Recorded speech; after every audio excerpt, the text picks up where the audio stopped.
Téma holokaust zasiahla aj našu rodinu, keďže veľa ľudí z mojej rodiny umrelo v koncentračných táboroch.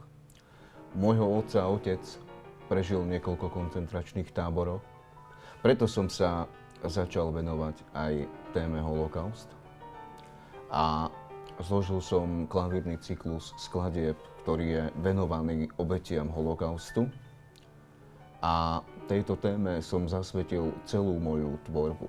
Prvýkrát bola moja klavírna tvorba prezentovaná priamo v Krakove na Medzinárodnom rómskom kongrese, ktorý bol venovaný obetiam holokaustu.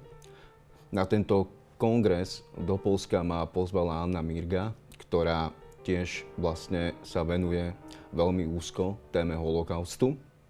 A ona vlastne usporiadala tento medzinárodný rómsky kongres venovaný pamiatke rómskeho holokaustu.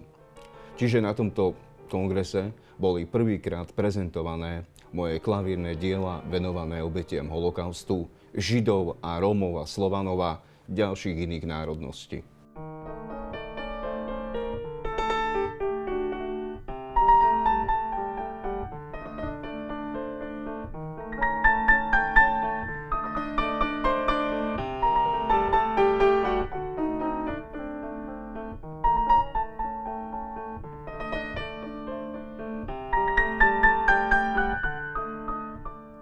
O mojej klavírnej tvorbe sa dozvedeli na sociálnych sieťach a hneď ma aj kontaktovali a pozvali ma na tento medzinárodný kongres koncertovať s mojou hudbou. Prezentoval som skladby Zamyslenie, Poema Amol, balada Cismol, Neplač, Duša a ďalšie iné skladby z mojej klavírnej tvorby.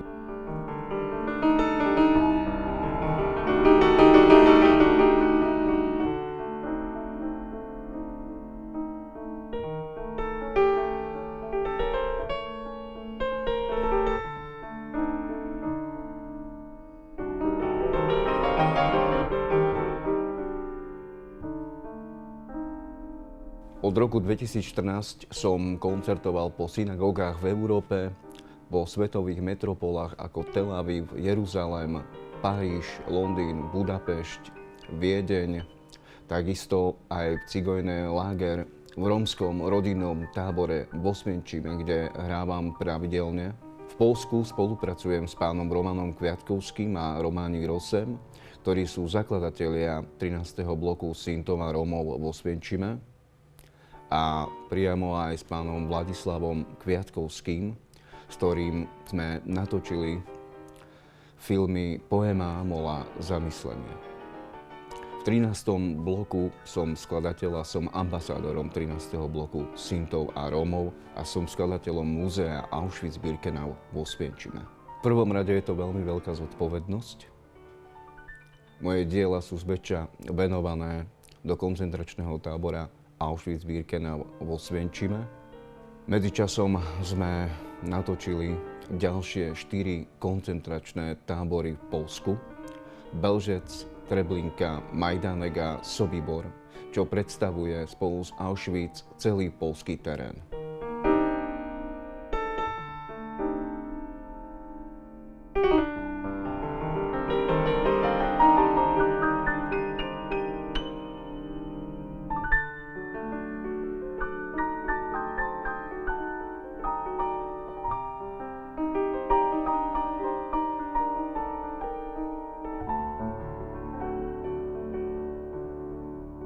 V Jeruzaleme a v Tel Avive som koncertoval na pozvanie slovenského veľvyslanectva v Izraeli.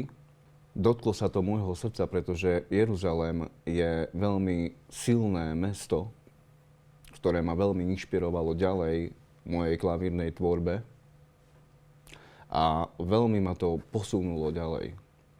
Najväčšia spomienka je pre mňa aj po koncerte v Jeruzaleme sme išli pri múr nárekov, ktorý má v sebe veľmi veľkú silu a zanechal vo mne veľmi, veľmi veľké spomienky.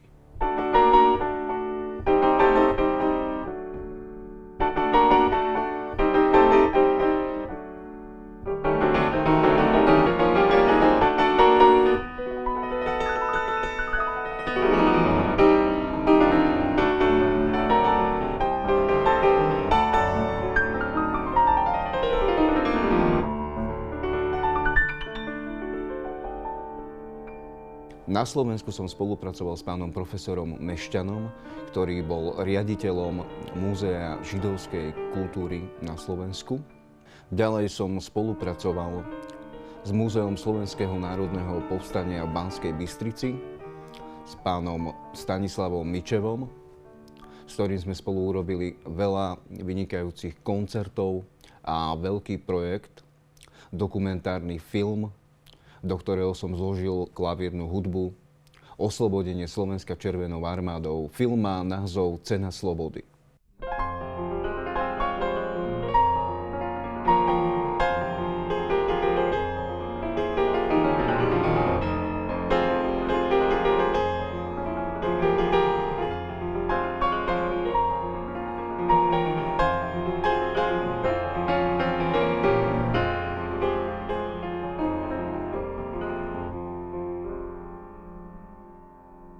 Dokument bol natáčaný priamo s povstalcami, ktorí bojovali v tej dobe za slobodu Slovenska a hovorili všetko, čo prežili v tej dobe.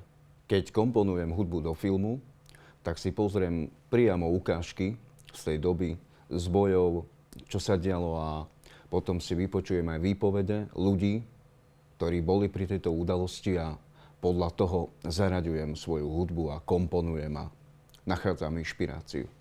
Keď som dostal túto úlohu skomponovať skladby do filmu Cena slobody,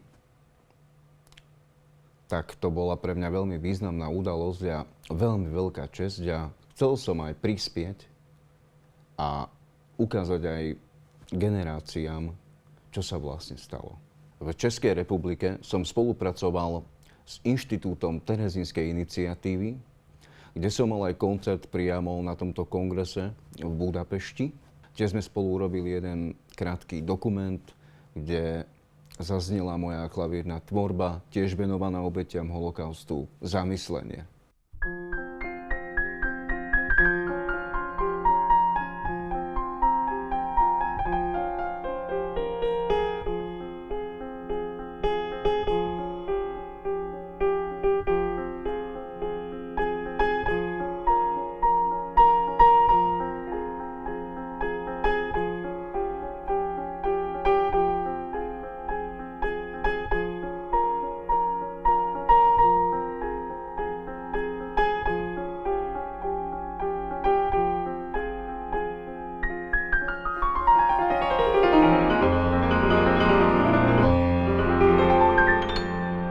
Koncertoval som vo Francúzsku, v Paríži a mal som tú česť sa stretnúť s profesormi z Parížskej univerzity, ktorí sa venujú literatúre a umeniu a zložili básne pre konkrétne koncentračné tábory a mal som tú česť si s nimi zahrať a sprevádzať ich.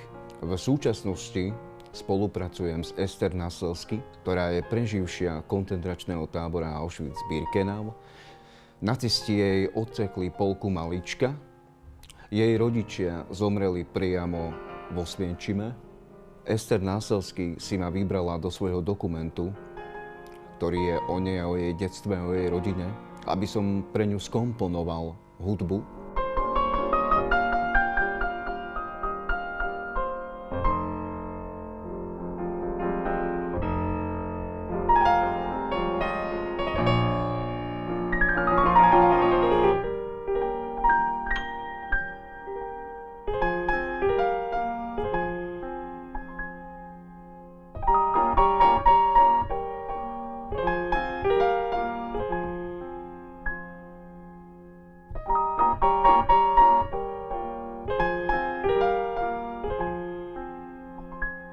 pripravujem dokumentárny film venovaný pamiatke obetí holokaustu v bývalom koncentračnom tábore Jasenovac.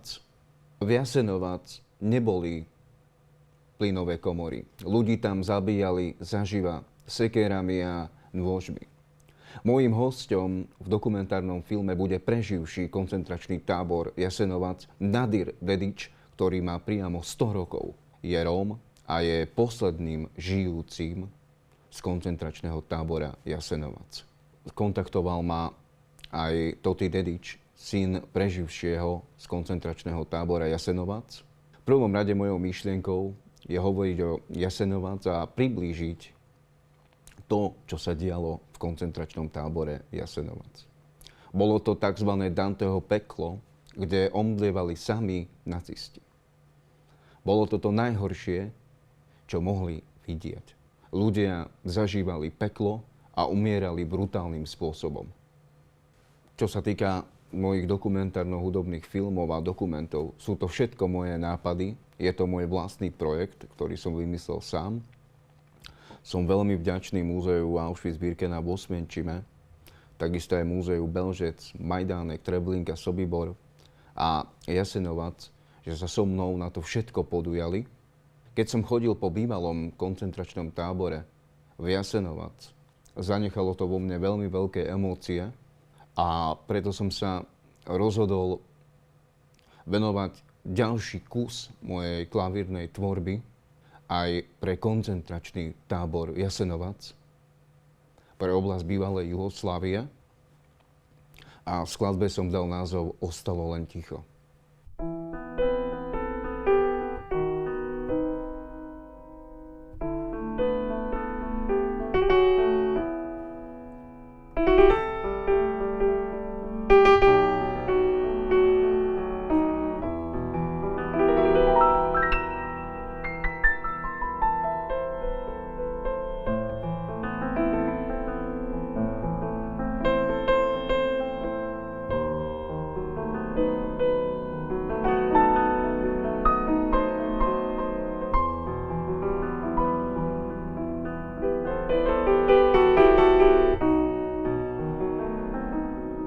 Čo sa týka holokaustu u nás doma, sa o tom hovorilo.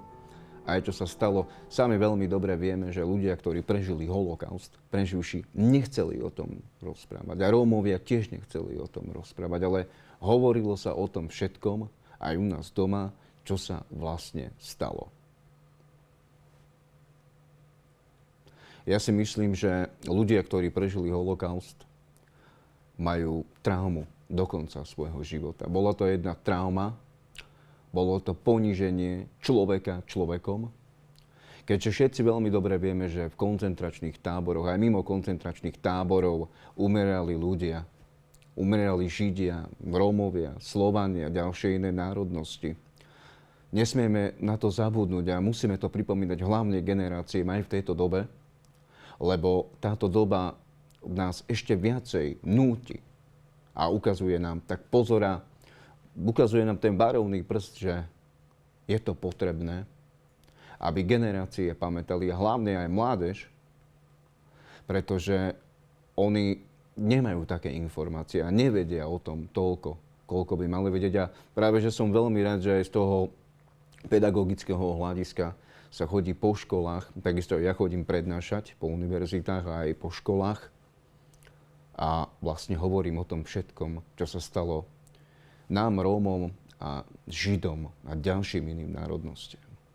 Čo sa týka informácií o koncentračných táboroch, spracovával som to hudobne. Venoval som sa celé roky tejto tvorbe.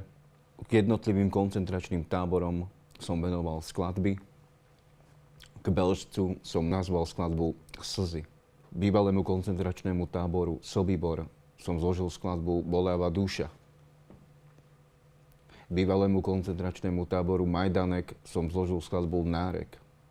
A v Treblinke som zložil skladbu Srdce plače. V Nemecku som spolupracoval na dokumentárnom filme, ktorý bol venovaný do Buchenwaldu, detským obetiam rómskeho holokaustu. Tento film natáčal režisér Kamil Majšrák, bolo to priamo natáčané s Bundestagom a s múzeom v Buchenwalde, kde som tiež pre celý film skomponoval hudbu. Film má názov Súčasná minulosť. Teraz vám zahrám z tohto dokumentárneho filmu krátku ukážku. Súčasná minulosť.